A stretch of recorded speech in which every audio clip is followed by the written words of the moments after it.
सभी राजनीतिक दलों की विशेष जिम्मेवारी है कि हमने दल के लिए जितनी लड़ाई लड़नी थी लड़ ली। अब आने वाले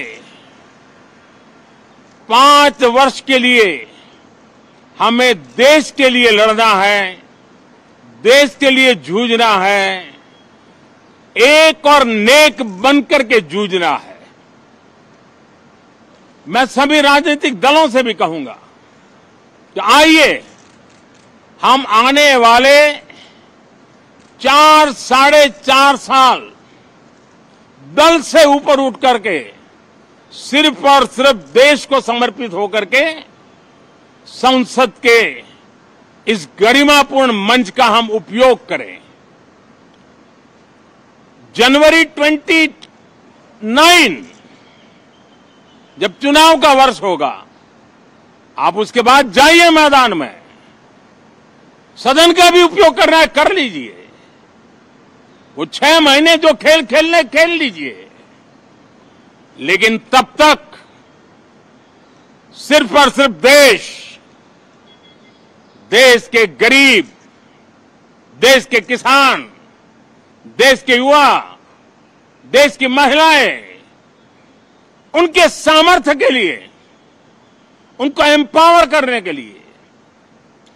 जन भागीदारी का एक जन आंदोलन खड़ा कर करके 2047 के सपने को पूरा करने के लिए हम पूरी ताकत लगाए।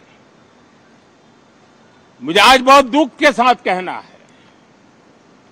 कि 2014 के बाद कोई सांसद 5 साल के लिए आए,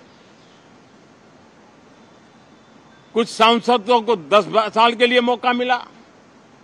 लेकिन बहुत से सांसद ऐसे थे जिनको अपने क्षेत्र की बात करने का अवसर नहीं मिला, अपने विचारों से संसद को समृद्ध करने का अवसर नहीं मिला, क्योंकि कुछ दलों की नकारात्मक राजनीति ने देश के संसद के महत्वपूर्ण समय को एक प्रकार से अपनी राजनीतिक विफलताओं को ढांकने के लिए दुरुपयोग किया है। मैं सभी दलों से आग्रहपूर्वक कहता हूं कि कम से कम जो पहली बार सदन में आए हैं, ऐसे बहुत बड़ी संख्या में हमारे माननीय सांसद हैं और सभी दल में हैं, उनको अवसर दीजिए, चर्चा में उनके विचारों को प्रकट करने का मौका दीजिए, ज्यादा से ज्यादा लोगों को आगे आने का अवसर दीजिए। और आपने देखा होगा कि पार्लियामेंट के नए